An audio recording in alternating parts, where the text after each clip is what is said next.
We got apes. We have apes on the planet. I'm on the planet of the apes. I'm sorry, that was not my best Mark Wahlberg impression. But you know what? I tried.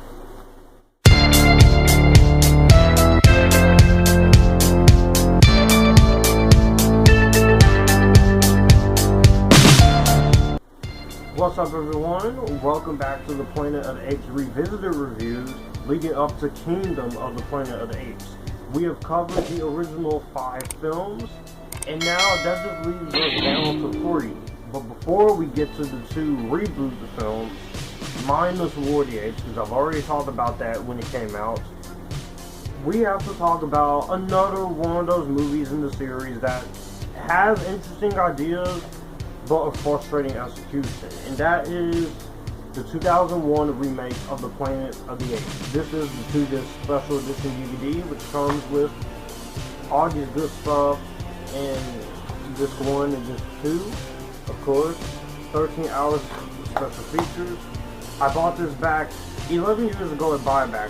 Planet of the Apes 2001.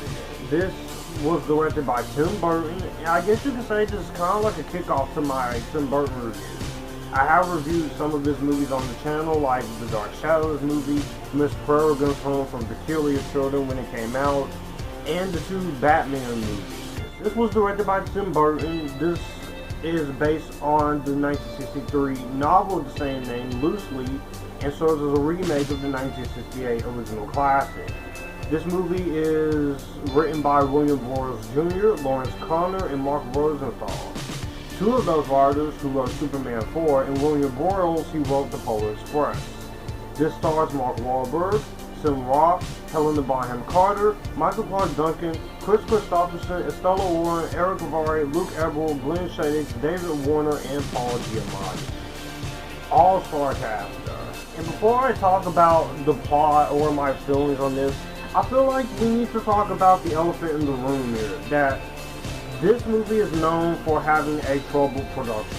So, development for a remake of this started back in the late 80s, and it started with Adam Rifkin, and he pitched an idea to do it like Aliens, but it was in an alternate world as Spartacus, where the Ape Empire had reached the Roman Empire and such. The different directors involved, but he dropped out because there was complications within Fox and the director, and the project nearly reached pre-production with Danny Elfman and Rick Baker doing the work of makeup and music, and the stage before being canceled. So Terry Hayes' script was called Return to the Planet of the Apes, so this was another interesting script, and it was going to be under the direction of Philip Noyce. And there was also different directors like Chris Columbus, Sam Hamm, James Cameron, Lord of the Rings guy Peter Jackson, and the Hughes brothers became involved, but none of them wanted to do it.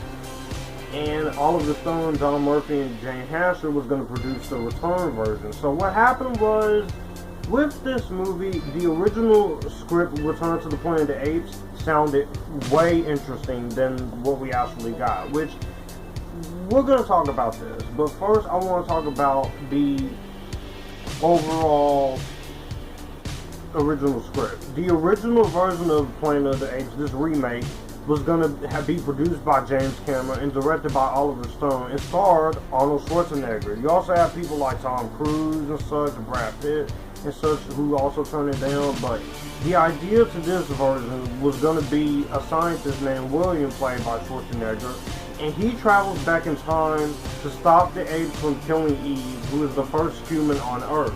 That way he can save the human race, as in current time women are giving birth to dead children, which was connected to the apes' ancestral DNA in the human body. He's held hostage by a female scientist ape who wants to do experiments on him. He escapes and saves humanity and has a war against the apes. That alone sounded like an interesting premise, but we didn't get that. Instead, what we have here is a mash of multiple ideas strung together by a very complicated script. And also on top of that, William Burroughs' script was hired, and Burton was hired to direct, and It was put into rush after development, and then Lawrence Connor Rosenthal rewrote the script. Even rewriting it during the filming of this was going to be early in the summer of November 2000, but it took place from November to April 2001. So, this movie got released, received tons of mixed reviews. It got praise for the visual aspects, the music, and the makeup, but the critics were confused with the plot and the ending. And even Tim Burton has came out and said he was not happy with the film because it wasn't fully what he wanted to do. And he said if they made another one, he would rather jump out of a window than to do another one. And even Mark Wahlberg has came out and said that this movie was rushed, saying they didn't have the script right, they had a release date before they shot a film, they were pushing him in the wrong direction. You have to let Tim Burton do his thing. So with all of that out of the way, how is the actual movie itself? Let's talk about this. So, essentially the premise of this 2001 Planet of the Apes is that we have Mark Wahlberg playing Captain Leo Davidson. In Oberon, in 2029, he works for a space station and he works closely with apes who are trained for space missions, including Pericles. A deadly electromagnetic storm approaches, and a small space pod piloted by Pericles is used. He disappears, Leo takes a second pod to go, and so what happens, he crash lands into a planet inhabited by the intelligent apes. And the apes treat the humans as the slaves, but with the help of an ape named Ari, Leo starts a rebellion as he seeks to return home. On top of that, you have General Thade, played by Tim Burton. Ooh, we'll get to him in a minute as we go into this review.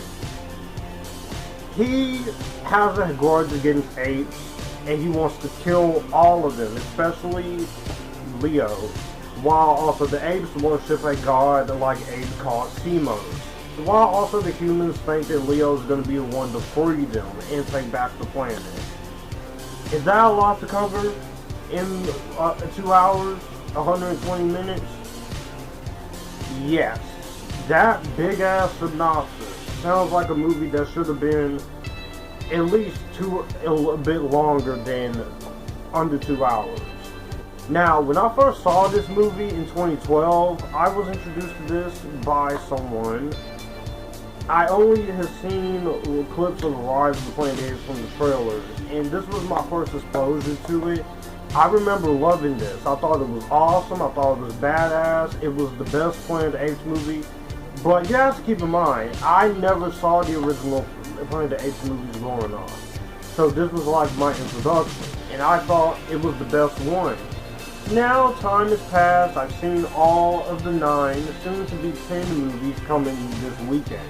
At the time you're seeing this, because these will all be uploaded there. I gotta be honest with you, this is a complicating movie.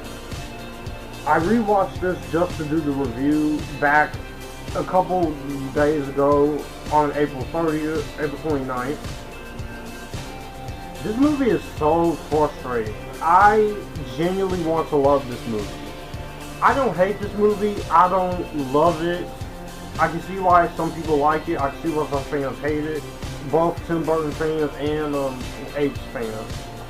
This is kind of like I'm in the situation where this is more of a guilty pleasure. But make no mistake, this is a frustrating remake.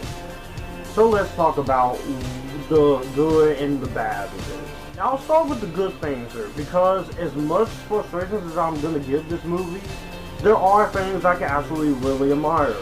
For one, I do like the fact that this movie, it does try to do something a little different from the original classic, despite the issues. And I don't think this is all Tim Burton's fault, because he has admitted that the production was rushed, and if he had the more appropriate time, his vision would have been seen 100% through. I think the biggest issue when it comes to this direction here is that it's fairly competent, especially with some of his weird style and some moments of action, but you could tell that this is not fully 100% his movie. And I will say, I do appreciate the fact it tries to differentiate itself from the classic. Here you still have the humans being the slaves, except in the original they didn't talk.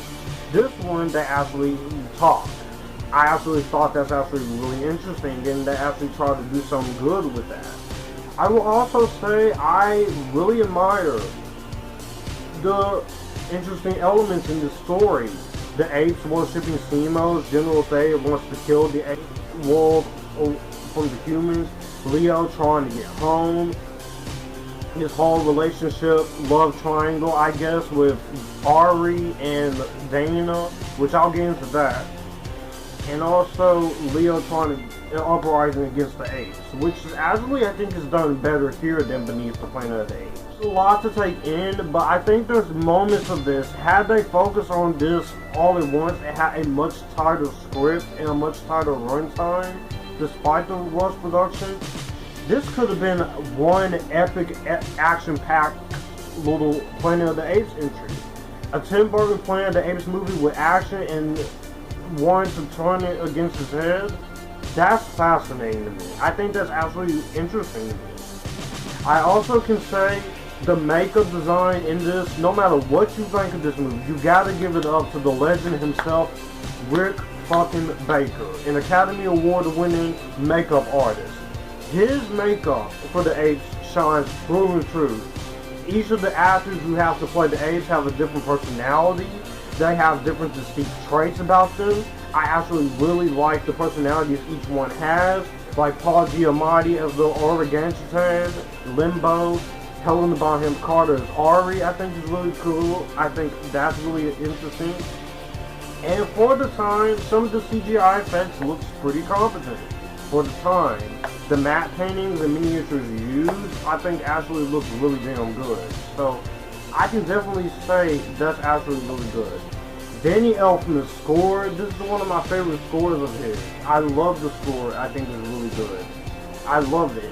Especially the opening title sequence and also War of the Planet, which plays during the credits between him and Paul Oakenfold. And even in the action sequences, I like this score. I find myself rocking out with the soundtrack. I probably might do it as I'm editing this review.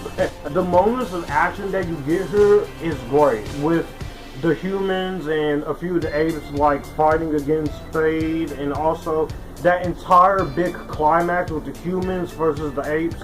As when I first saw it, I thought that was my favorite part of the movie. It still is my favorite section of the movie when we get to that ending, because I'm an action junkie, and stuff like this is my thing. Even if it's a shitty movie, I can always maybe count on a little bit of action. You saw how I did with Twilight Saw the New Moon. The cast here is fine. It's an all-star cast. Mark Wahlberg, Tim Roth, Helena Bonham Carter, the late Michael Clark Duncan, Estella Warren, everyone, Eva Marie, Lisa Marie, I get Evan Park, the late Glenn Shadegg, the late David Warner, the late Michael Clark Duncan. I think most of this cast is pretty solid here. The standouts for me, I will say, is Helena Bonham Carter as Ari. I thought she was great. Michael Clark Duncan, who I really do miss Michael Clark Duncan. And watching a movie like this, you just see the gravitas that he had, the charisma he had in his deep, manly voice, especially under all that makeup. He's like, I will personally make sure this camp is prepared. It makes you miss Michael Clark Duncan and wish he was still here making movies. Don't mind Terry Hayuki Tagawa. It's Shane Song. I love him. So I will say that I think he actually does do a competent job here. Stella Warren, who we don't see much anymore. I remember seeing her as a kid in Kangaroo Jack, and I thought that she was going to be one of those actors or models from Canada you see in a lot of stuff.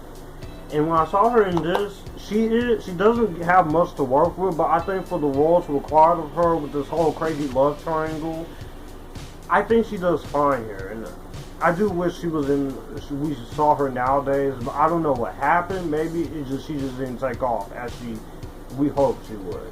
But her as Dana, she looks beautiful. she does commit to her part, and she does do the best she can with the script required. I don't hate Mark Wahlberg in this. He's more subdued here. There is moments where he does go that very Mark Wahlberg-like voice, but it's not throughout the whole movie. He's trying to bring some sense of charisma here, even though the character is not much. I will say Mark Wahlberg, he does fine for what he's given. I also really enjoyed the cameos of Linda Harrison from the original and the late Charlton Heston as General Thade's father. That's badass. I think that's actually really freaking cool. They got him in there. The production design, the costumes, sound mixing, and the pace mostly is competent. And this is, of course, a $100 million budget. That looks good. $100 million. It looks fantastic for the time, despite the troubles. And the last positive I'll say is I do like the callbacks they give to the original in two scenes. One where Charlton Heston says his infamous line, "And them all to hell." And then the other where Michael Clark Duncan whirls around to "take your hands off me." Take your stinking hands off me, you damn dirty human! This movie's got a lot of issues. We have to talk about some of the things in this remake of Planet of the Apes that does come to a frustrating decision here. Number one, you can clearly tell that it says during the credits and on the poster and even on the front cover of the DVD, this is a Tim Burton film.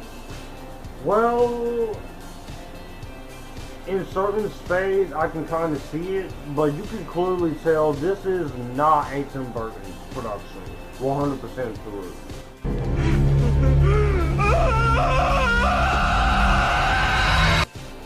And that's due to the, like I mentioned, the rush production, the constant script rewrites, and things are being reworked and rechanged and rewritten. And I've looked up behind the scenes on IMDb of this. I've read behind the scenes stuff in this. I've looked at behind the scenes documentaries in this. I've even listened to the director commentary just to prepare for my thoughts on this. And you can definitely tell that this was only made to be rushed. And like I say, I don't hate the movie. I think this is a perfectly serviceable guilty pleasure. The big issue that I have to come to terms with when it comes to this remake is that the biggest problem is that it does not feel 100% like Tim Burton's movie. And you can clearly tell because there is a lot in this here. And I felt like if they allowed this movie more time, this could have really been Tim Burton's full-fledged film. Because there's moments here where his style is there, and you see what he's trying to do, but you can tell that the rush between the rush production and also some of the writing decisions here is being held together in a script that feels like a complicated mess. And it's not disastrous. This is not a fan-forcing situation. I do think they do try their best with some of these plots. Like I say, it's a lot of the stories to take into this one movie that in a tighter pace or in a tighter script or with a longer pace, you could have actually had this work. The Apes worship the Sypnosis. General Thade wanted to kill all of the humans. Leo trying to get home to his Earth. An uprising against the Apes. Then there's a love triangle between Dana, Leo, and Ari. And originally with the love triangle, there was originally going to be a scene, I shit you not, that Leo and Ari were going to make love. And they were gonna have their way with each other. What the hell? Ultimately that did not happen, but that would have been the weirdest thing you could have gone for. The three writers did the best they can, but between all of that such, and also, it doesn't really get its full time to go into it. And there's also things in the script when it comes to the romance between Ari and Leo, which they kind of hint at, and then Leo and Dana, which causes this whole love triangle, which Dana, Estella Warren's character, and is pissed about that. And I'm like, I'm sitting there rewatching this like, y'all didn't even have that much time to talk. Y'all barely know each other, so why are you upset if he wants to talk to Helena Bonham Carter? Why are you pissed? Huh? Loser! You're a loser! Are you feeling sorry for yourself? Well, you should be, because you are dirt! You make me sick, you big baby! I will say this right now, there are moments of character development. The humans that we do follow, they don't get as much development as I feel like they should have. Not even Mark Wahlberg himself.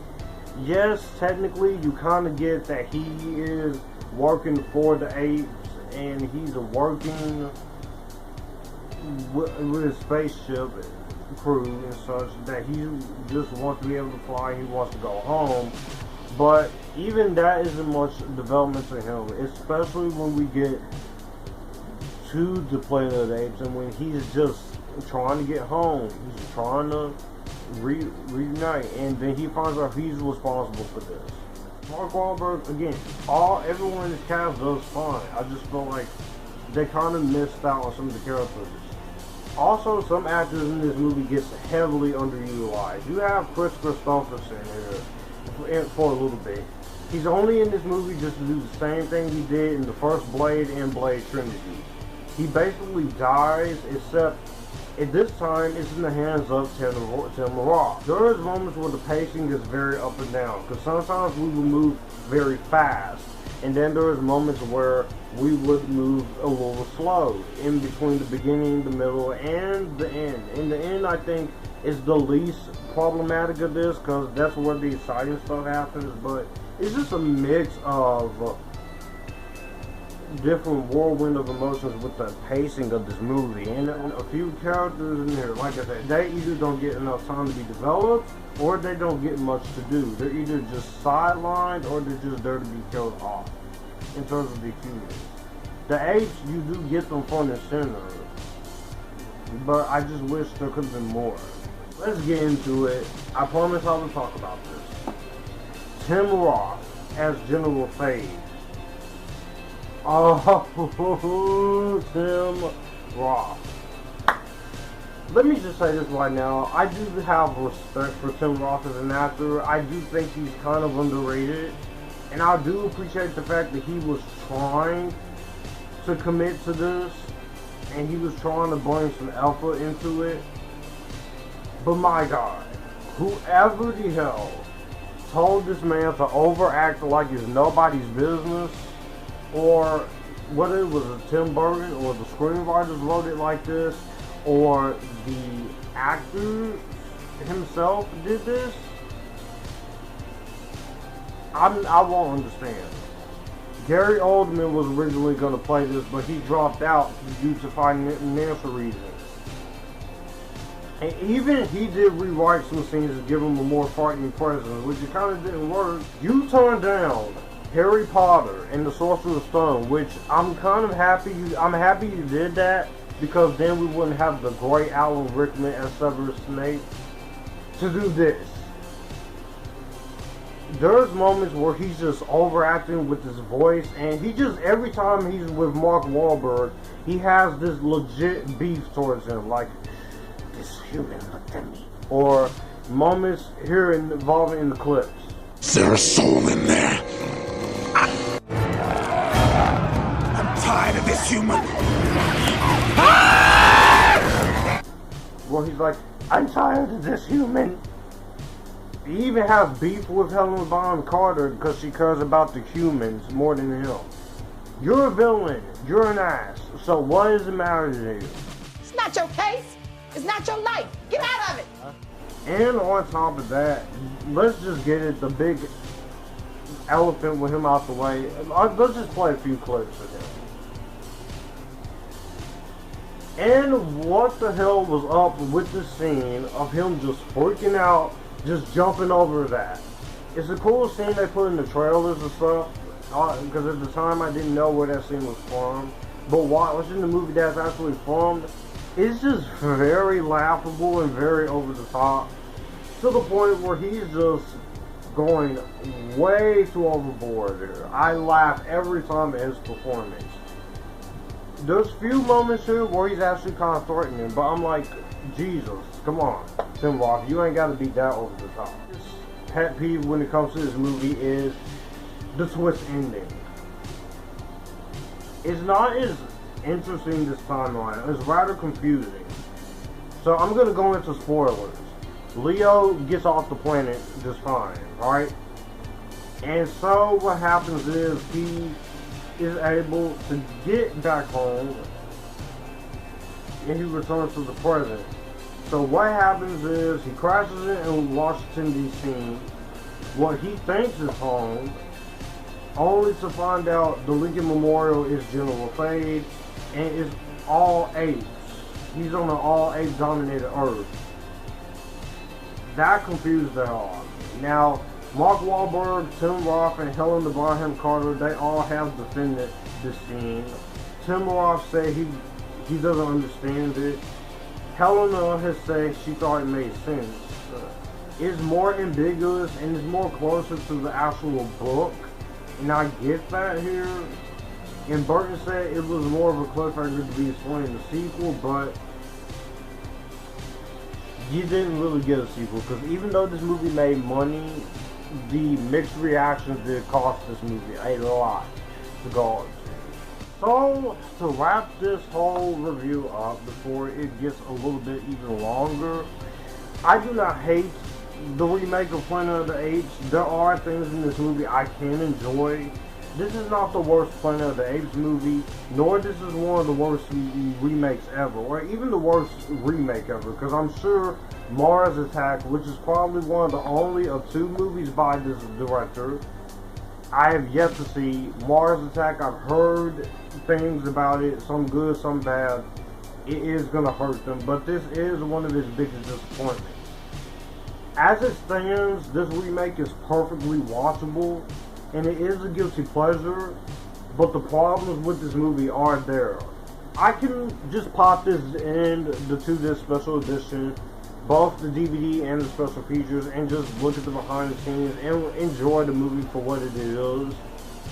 But and I can understand why Tim Burton had a frustrating time making this. I can understand why Planet of the Apes fans says this is one of the worst ones.